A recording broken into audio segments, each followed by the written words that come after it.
Imagine for a moment that life is not what it appears to be, that it is instead a grand cosmic theatre, an infinite stage where each of us plays a role so convincing we forget we're acting.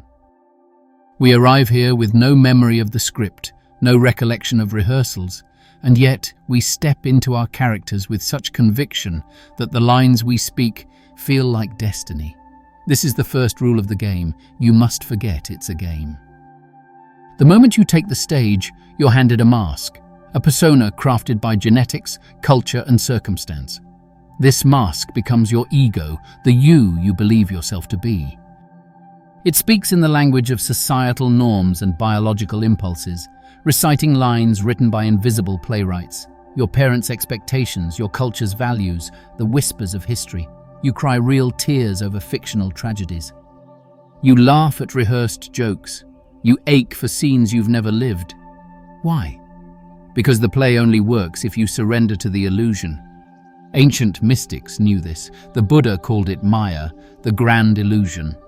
Plato warned us we're chained in a cave, mistaking shadows for reality. Even neuroscience confirms it. Your brain is a master storyteller, turning random events into meaning. But here's the twist. The illusion isn't the escape, it's the point. Think about it. You didn't choose this role, it chose you. A cocktail of ancestry, trauma, and cosmic chance. Your parents were the first playwrights, scripting your fears and fantasies.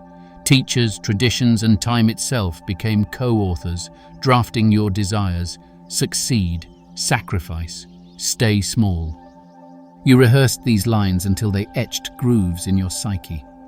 But in unguarded moments, staring at a sunset or sobbing in a shower, you sense the facade cracking. A voice whispers, "This isn't you." That's the soul, the actor beneath the mask, begging you to tear off the costume. Without forgetting, there's no growth. Think of a child who believes their stuffed animal is alive. Their imagination transforms cloth into a companion, teaching them empathy. Similarly, life's suffering feels real because we've agreed to take the script seriously. The breakups, the betrayals, the existential dread, they're not mistakes in the plot. They're catalysts. The soul craves friction. It wants to stumble, to bleed, to rise. A character who never faces conflict never evolves. And so the playwright, call it God, the universe, or consciousness itself, weaves challenges into the story. A job loss forces reinvention. A heartbreak cracks you open to deeper love.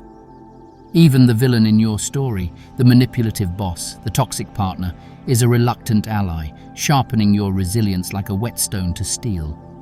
Rumi said it best, "The wound is where the light enters you." But here's the secret. You're not just the character, you're also the actor beneath the mask, the soul, the eternal essence that chose this role for reasons deeper than the mind can grasp. The Sufis called this fana, dissolving the ego to merge with the divine. Quantum physics hints at it. At the subatomic level, you're a probability wave, a shimmer of potential. You felt it, that quiet presence behind your thoughts, the one that watches you grieve and lust and strive without judgment. That's the real you. The soul doesn't speak in words. It nudges you through intuition, a gut feeling to walk away from a deal, a magnetic pull toward a stranger who changes your life. It's the voice that whispers, "There's more to this," when you're scrolling numbly through your phone or lying awake at 3 a.m., wondering, "Is this all there is?" That whisper is your cue to awaken. And awakening isn't gentle. The lover who abandons you, they're not a villain, it's a holy force shattering the cage of your innocence, that failure that breaks you. It's the universe burning away your ego's deadwood. Even fear, that icy fist around your heart, is just life asking, how badly do you want this? Are these my desires, or just ones I've absorbed from others? This is where the game gets thrilling. You realize you can rewrite your lines. Not all at once, but scene by scene. A trauma becomes a catalyst for compassion. A failure transforms into a turning point that changes your direction. You start noticing the behind-the-scenes forces, those synchronicities Jung referred to as meaningful coincidences. The friend who calls exactly when you need them. The book that falls off a shelf, its pages answering a question you never spoke aloud. These aren't accidents, they're the universe whispering, you're on the right track. Yet the deeper you go, the stranger the play becomes. You notice the audience isn't separate from you, it is you. The part of you that watches your life unfold, the quiet awareness behind the thoughts, is both spectator and creator. In non-duality, there's no separation between actor and audience. You're the ocean playing at being a wave. The Hindu sage Ramana Maharshi put it simply, the self is the screen on which the picture of the world moves. The screen is real, the pictures are mere shadows. Of course, the ego hates this revelation. It clings to the mask, terrified of losing its role. Without this identity, who am I? It panics. Families may revolt when you shed old patterns. You've changed, they accuse, as if growth were betrayal, but authenticity demands it.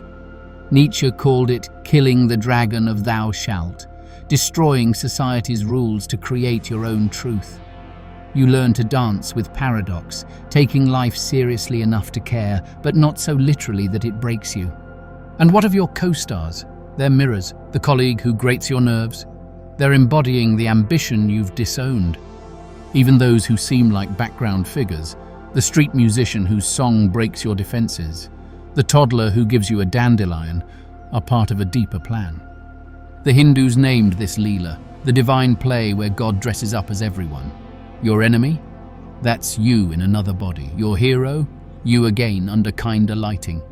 Then there's death, the final act every actor fears. But death isn't the end. It's the moment the mask drops, the curtain falls, and you remember, I am not the role, I am the one who played it. Across cultures, death is a return.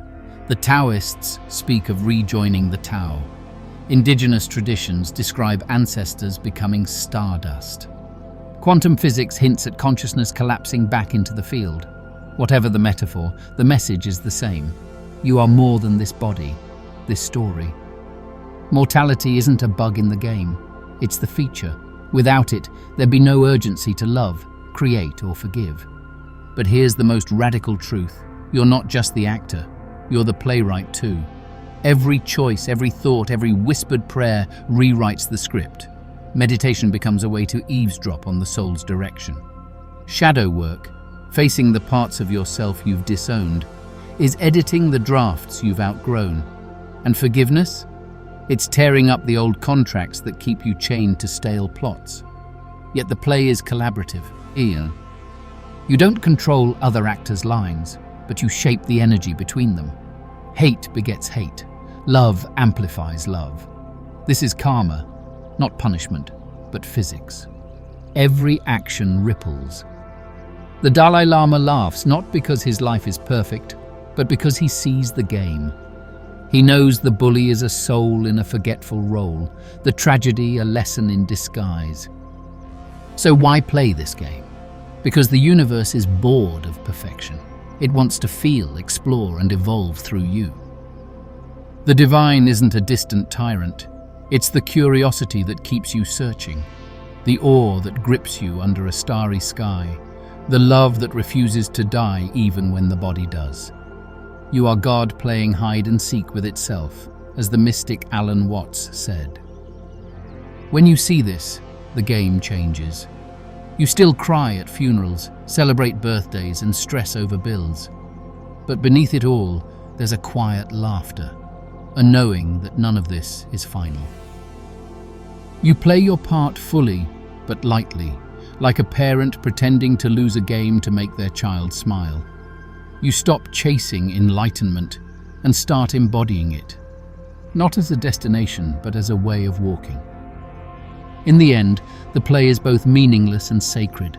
Meaningless because it's temporary, a dream within a dream. Sacred because it's how the infinite knows itself. Your heartbreaks, your joys, your ordinary mornings, they're brushstrokes in a masterpiece too vast to comprehend. So let the game continue. Let the masks crack and the scripts burn. Let the soul whisper its lines. And when the curtain falls, may you bow not with regret but with gratitude, for the chance to dance in the light, to stumble in the dark, and to discover again and again that you were never just the actor. You are the stage, the script, the silence between every word.